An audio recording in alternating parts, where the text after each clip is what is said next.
Welcome back to the weekly, folks. Let's hop right into it. We've got some cool articles. The first article is from The Hollywood Reporter. Godzilla, Kong, New Empire roars to monstrous $80 million box office opening and $194 million box office opening globally. That's a lot of money, really a lot of money, and that's a very good opening weekend for this film. Let's read a little more into this article. Enemies turned frenemies proved to be just what the Easter weekend box office needed.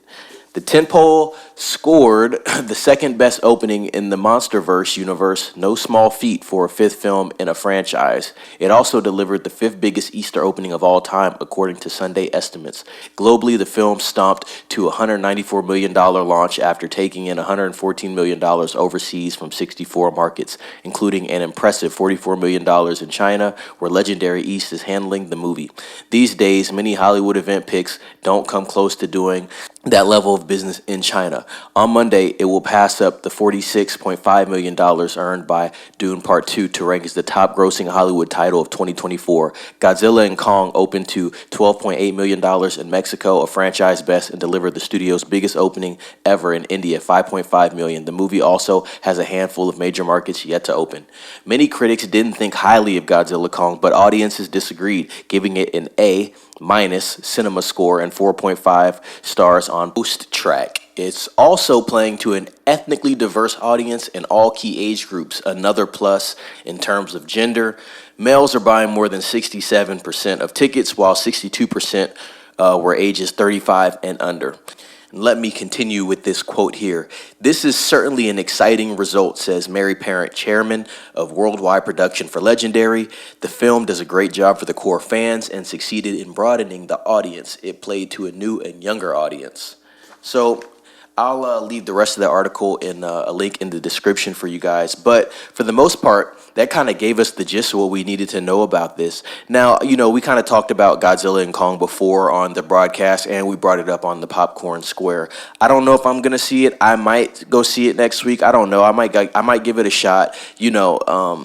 The critics, they're going to score whatever they want to score it, but really it comes down to your subjective opinion and really the fans' opinion of the film. I've seen critics kind of rate movies higher or lower, and then you go watch the movie and you have a completely different idea of the movie after you get finished watching it and you actually, experience it for yourself. So I don't really put too much into what the critics are saying online. I do like to see what the fans are saying, because their opinion, it's more relatable because as a fan of the film, you're most likely going to relate to someone that's not critiquing everything. Now, I kind of go in looking at certain things, but that also depends on my interest in the film as well. With Godzilla Kong, it was a movie that I was interested in at the beginning of the year, and then I saw a couple more trailers and I was like, I don't know, maybe it's something I can just wait on and then see what happens with streaming when it does hit streaming. But nonetheless, the box office it's impressive for this. And with this movie,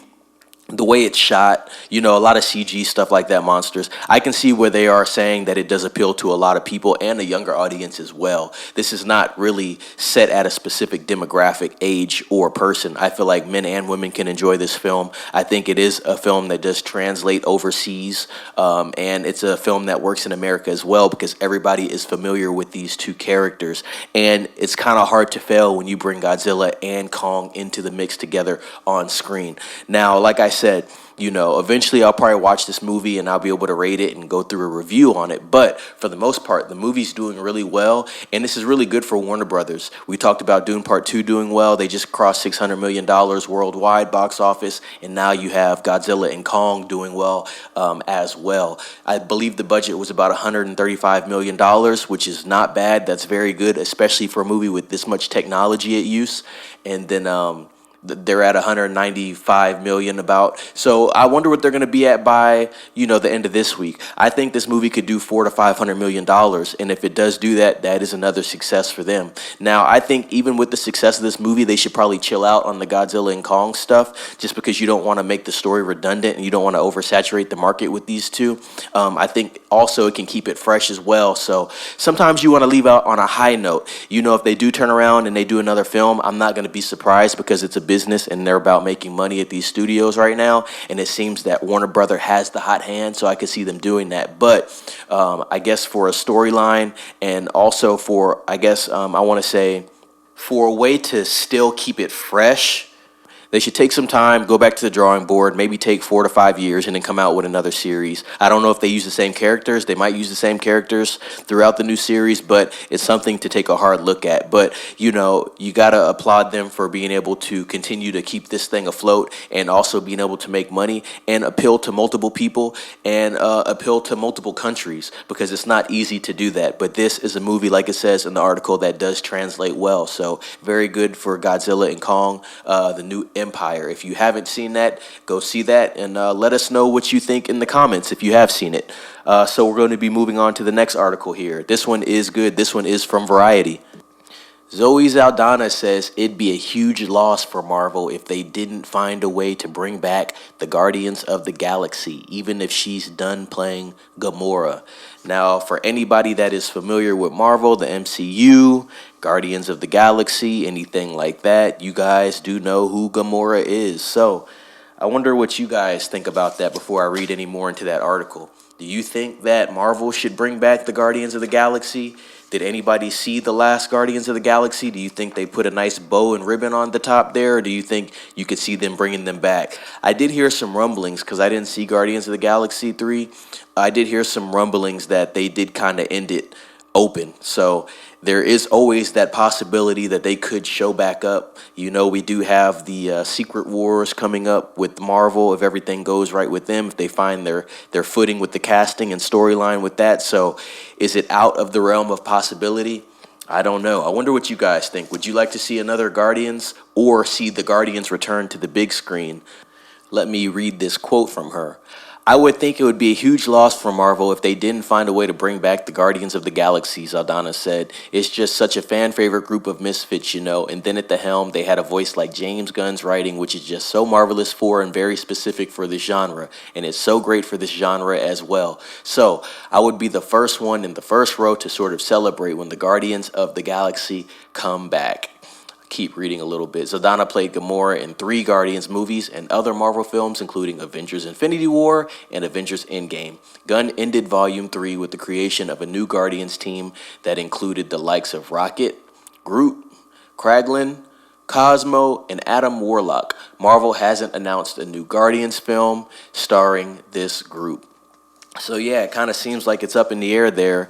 You heard what she said. She feels like, you know, it kind of be a miss if they didn't take advantage of that. Now, you know, at the end of that article there, you can kind of see where they have assembled the new Guardians in a sense. But, you know, 2 things they're kind of missing there. They're missing the core Guardians of the Galaxy, the original group, right? And then they're missing James Gunn. So, you know, if they did take on another project, it's going to probably have a different life of its own, but it could be something that they do because it is a property that has done well for Marvel. And I think the Guardians, it's safe to say that they're part of their legacy. They're part of their legacy group now, like Iron Man, Captain America, you know, Spider-Man, those type of characters. So I could see them returning, not to the original group, but I could see them, you know, bringing out this new assembled group of Guardians. So I thought that was an interesting article as well. Guardians has done pretty well for Marvel. Like I said, legacy group for them. And I think it's interesting that she's saying, you know, even if I'm not a part of the project, I would still like to see them bring them back to the big screen. So that may be something that Marvel decides to revisit. I think it really depends on the trajectory of the MCU and Marvel moving forward. We've kind of discussed that right now. It's not in a good place, but if they can get back on track, then I could see this being a way that could help them get back on track or propel them to a higher level from where they're at now. So I'm going to leave it there for this broadcast, folks. Both those articles are going to be in links in the description. Feel free to read a little more into those. They're both great articles.